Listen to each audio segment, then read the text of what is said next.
그 지금 월성에 지금 그 삼중수소 문제라기보다도 그 개통수, 오염된 방사능 개통수의 누설이 환경으로 되고 있다라는 문제인데, 사실 이 문제를 제가 관심을 가진 거는 월성이 먼저가 아니고 고리에서 먼저 문제가 있었거든요. 1992년도에 제가 이제 고리 발전소에 가서 검사를 할 때, 그때 어떤 일이 있었냐면, 고리 1호기 해결료 저장조 구조물, 해결료 건물이라고 얘기하는데요.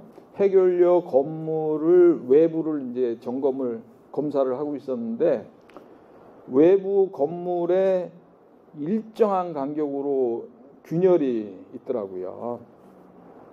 그래서 뭐 콘크리트 구조물에 균열이 생기는 거는 다반사인데 이제 문제는 그게 단순히 균열만 있는 게 아니고 균열 사이로 뭐가 흘러나온 흔적이 있어요. 그래서 그 당시에 제가 그 콘크리트가 흘러나오면 하얗게 백색 그 회가루처럼 나온단 말이에요. 녹아서. 그래서 그거를 이제 좀 긁어가지고 제가 대전을 다시 왔어요. 그래서 그거를 요게 뭐가 섞인 게 있는지 좀 검사를 해달라고 의뢰를 해가지고 방사능 검사를 해보니까 거기서 세슘, 코발트 이런 것들이 나오는 거예요. 그래서 이제 그 다음에 다시 현장 가서, 야, 내가 검사를 해보니까 여기서 이런 것들이 나온다. 어떻게 된 거냐. 그랬더니 뭐 우물쭈물해요. 근데 그게 나중에 확인된 게 뭐였냐면, 해결료 저장조가 안에는 고리 같은 경우에는 다 스테인리스 스틸로 거기가 이제 다 막혀 있는데, 용접부가 좀 약간 문제가 생기면 거기 용접부에 피놀이라는 구멍이 있거든요. 아주 미세하게. 그 피놀을 통해서 물이 새요. 에? 물이 샌다고요. 근데 그 샌 물이 이제 벽을 타고 밖으로 나온 거예요. 그래서 그때 전체적으로 용접부 건전성이 문제가 돼가지고 거기는 용접도 다시 보수 용접도 막 할 수 있는 데까지 하고 그런 작업을 시켰거든요. 근데 그 월성은 지금 저장조도 다 페인트 칠해놔가지고 더 큰 문제인데, 다른 호기들은 이제 스테인리스 스틸이나 카본 스틸로 돼 있어가지고 두께가 6mm 되는 철판을 다 막아놨기 때문에 좀 덜하긴 해요. 그리고 철판으로 막아놓은 거는 또 뒤에다가 물이 새더라도 그 물길을 만들어줘가지고 한쪽으로 싹 모이게끔 그런 시설을 만들어놨거든요. 그래서 좀 다행이에요. 근데 고리 1호기는 새는 양이 좀 많아가지고 아무튼 밖으로까지 좀 나왔고요. 그러다가 고리 4호기 검사하다가 또 비슷한 문제가 있어가지고 그거를 점검을 했는데, 그때는 무슨 일이었냐면, 이게 저장조의 용접부를 통해서 물이 새 나온 게 바닥으로 모여서 나오는 배관이 있거든요. 배관 끝이면 그 끝에 이제 썸프라는 게 이제 우물 같은 게 만들어지고 골로 떨어지게 돼 있고, 떨어진 게 이제 폐기물 처리하는 쪽으로 가게끔 그렇게 이제 설비가 돼 있는데, 그 끝단에 밸브가 있어요. 근데 이 밸브를 열어놔야 되는데 수년간 잠가놓고 운전을 한 거야. 물은 샜는데 밸브가 열려 있어야지 새는 물이 빠져나가는데 그걸 잠가놓고 운전을 한 거야. 그러니까 계속 찾지 않아. 어디 가겠어? 벽으로 다 샜지. 그러다가 내가 열어라 그러니까 콸콸콸 쏟아지는 거야. 그동안 모여있던 것들이. 그래서 고리도 그 부지 안에 가면 영구 지하수 처리 시설이라는 곳에서 이렇게 그 우물을 만들어 놓은 게 있어요. 그러니까 지하수를 그쪽으로 이렇게 끌어서 모아놓는 그런 설비인데 굉장히 우물이 커요. 그 물을 떠다가 이제 또 검사를 해보니까 거기서도 이제 여러 가지 핵종이 나오는 거예요. 그러니까 샘물이 지하수하고 섞여가지고 이제 이렇게 흘러나온 거죠. 그게 이제 처음으로 그 문제가 돼가지고 그 90년대 초반까지는 구조물에 대한 검사하는 그런 게 없었어요. 그래서 그 문제가 되고 나서부터 처음으로 이제 구조물도 검사를 해야 되겠다. 수조 구조물 세는 것도 검사해야 되겠다. 이런 것들이 이제 만들어진 거죠. 그러고 나서 이제 제가 딴 데 일을 하다가 딴 발전소 일을 하다가 이제 2015년도에 월성을 맡게 됐고 다시 15년도부터 맡아서 검사를 하다 보니까 그 한수원이 6개월에 한 번씩 그 저장조 구조물하고 뭐 지하수하고 이런 것들을 이제 점검해가지고 결과를 보고를 하는 그런 보고서가 있는데 그거를 심사를 하다 보니까 이상한 부분이 있는 거예요. 저장조에서 새 가지고 펌프로 물이 들어오는 거는 정상적인 거거든요. 그거는 이제 설계에서 이미 그렇게 설계를 고려를 한 건데 저장조에서 새서 펌프로 들어왔는데 이 사람들은 보고서에다 뭐라고 썼냐면 그게 응축수다. 응축수. 에? 가을에 날씨 차가워지면은 유리창에 뭐가 낍니까? 설이 끼죠. 그거 뭐 물방울 맺히고 그러잖아요. 냉장고에서 찬물 여름에 컵에다 따르면 컵 바깥에 뭐가 물기 생기잖아요. 그걸 응축수라 그러거든요. 그러니까 그런 현상이 발생해서 물이 나온 거다. 이렇게 설명을 하는 거라. 근데 그거는 제가 생각할 때는 전혀 맞지 않는 말이거든요. 왜냐하면 여기 바깥에 물이 생기려면 이 안에가 차가운 물이 들어가야 되거든요. 근데 이 안에 있는 물이 따뜻하면 여기 아무리 그래도 물이 안 생겨요. 그렇게 설명을 해도 아니라는 거라. 그런 거짓말을 보고서에다 써가지고 내요. 근데 그 물이 또 나온 물이 삼중수가 굉장히 높아요. 농도가. 그럼 왜 삼중수 농도가 높냐 이렇게 질문하니까 삼중수는 공기 중에서 막 날아와가지고 거기 들어간 거래요. 이게 새에서 그게 온 게 아니고 그런 보고서 써서 냈더라고. 그래서 거기서부터 의심이 들어가지고 조사를 하기 시작했고 그 다음에 지하수 문제도 여기저기 퍼져 있어가지고 그것도 얘기를 했고요. 그 다음에 사용 후 레진 탱크라는 또 아주 굉장히 오염이 많이 된 그런 물을 가둬놓는 그런 탱크가 있는데 그것도 운전을 원래 원칙대로 안 하고 그 레진 탱크가 지금 굉장히 중요해졌거든요. 그 부분이 지금 어떻게 보면 굉장히 요새 최근에 그 문제가 심각하다라고 다들 인식을 하고 있는 부분인데 어떻게 운전했냐면요. 레진이 뭐냐면 필터예요. 필터. 그러니까 발전소의 원자로를 열을 식히는 물이 냉각수가 막 돌 거 아니에요.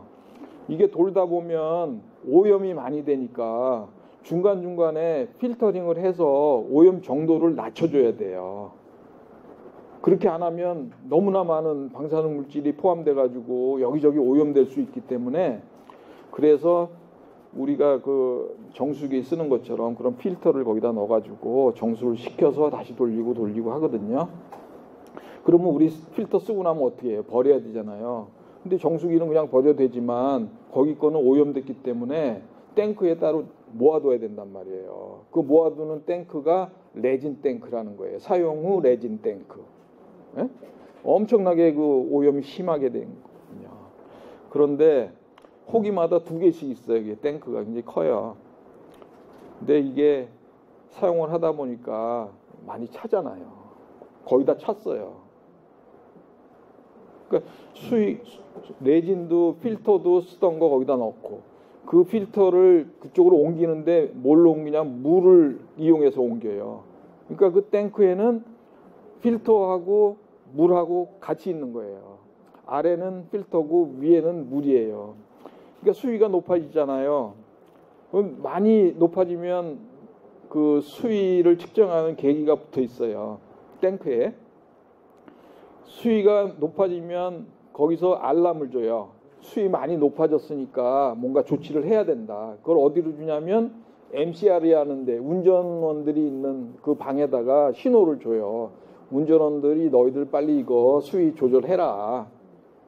그런 신호를 주는 걸 해놨는데 그거를 꺼버렸어.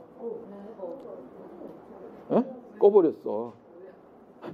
그러고 나서 그 수위보다 조금 더 지나면 뭐가 있냐면 조치를 안 하니까 이거 문제가 되잖아요. 그러니까 저절로 넘쳐 흐르게끔 배관을 만들어 놨어. 근데 그 배관에 뭐가 있냐면 밸브가 있어, 밸브. 근데 밸브는 항상 열어놔야 돼. 왜냐하면 그게 자동적으로 넘쳐 흘러야지만 딴 데로 안 가거든. 근데 그 열어놔야 되는 거를 잠갔어. 그럼 어떻게 되겠어? 탱크는 계속 차올라.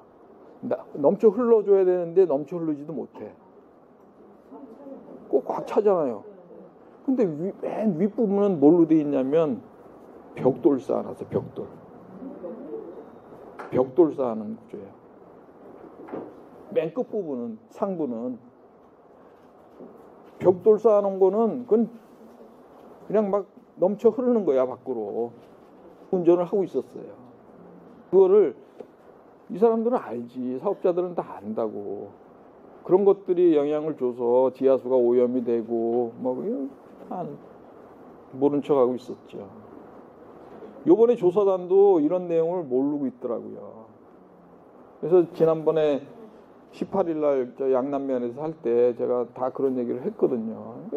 깜짝 놀라지 자기들도. 조사단도 모르니까. 근데 그래서 지금 새는 것들이 나타난 거고 그 새는 게 그러면 어디로 가냐? 어디로 가겠어요? 네, 지하로. 아무튼 뭐 땅속 10m에 있는 거니까 지하로 가겠죠. 지하에는 뭐가 있어요? 지하수 흐를 거 아니에요. 근데 건물 주변에는 지하수를 이렇게 모아서 바다 쪽으로 이렇게 흘러나가게 하는 설비가 또 있어요. 그거를 영구 지하수 처리 시설이라고 하는 건데 그거는 왜 만들었냐면 지하수가 자꾸 높이 차오르면 건물에 부력이 생기잖아요. 건물을 막 가볍게 만들어준다고. 건물을 가볍게 만들면 지진이 왔을 때 막 흔들려요. 그걸 방지하기 위해서 물이 차오르지 못하게 거기서 다 빠지도록 그렇게 설비를 해놨거든. 그쪽으로 이제 샘물이 이제 오는 거야. 나오는 거야. 그 다음에 지하수 오염, 여기저기 오염됐잖아요. 그것들도 다 바다로 흘러가고 돼 있고. 영구 지하수 처리시설에 있는 연결되는 쪽도 바다하고 연결돼 있고. 그러면 새면 어디로 가겠어? 다 바다로 가는 거예요, 바다로. 그런데 원안위에서 조사단은 뭐라고 얘기했어요? 외부 환경으로의 유의미한 유출은 없는 것 같다. 이렇게 얘기하고 있는 거예요, 지금.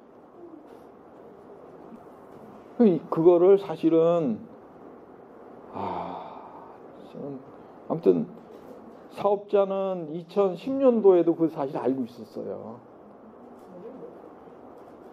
저도 그때는 몰랐거든요. 근데 제가 이런 걸 확인하는 과정에서 확인한 게 뭐냐면 그런 게 문제가 되니까 사업자는 2010년도에 조사를 해가지고 보고서를 만들어 놨더라고.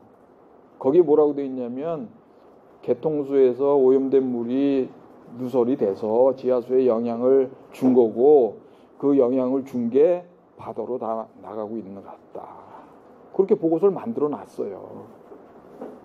그런데도 불구하고 지금도 아니라는 거야. 한수원 사장은 국감에 나와서도 아니라 그러고 있고 원안위도 아니라 그러고 있고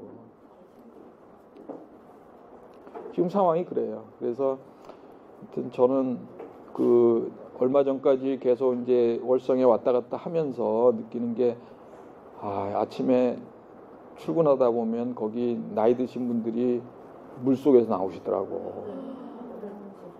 네, 거기 바로 앞이에요. 앞바다 거기 아주머니들 물질 하시는 장소거든요. 글로 지금 다 흘러나가는 거거든요. 그래서 난 참 속으로 참 안타깝다라는 생각을 좀 많이 하고 있거든요. 그리고 주변에 저희가 이제 출장을 오면 주변 거기 여관이나 모텔이나 이런 데서 자고 일하고 그러거든요. 근데 거기 가보면 그 동네 주민분들은 그 앞에 바로 앞바다에 가가지고 뭐 따서 뭐 이렇게 해요. 예. 참 안타까워요 지금. 그래서 여기까지 설명을 드리고요. 혹시 궁금하신 거 있으면 질문하세요. 그 질문사는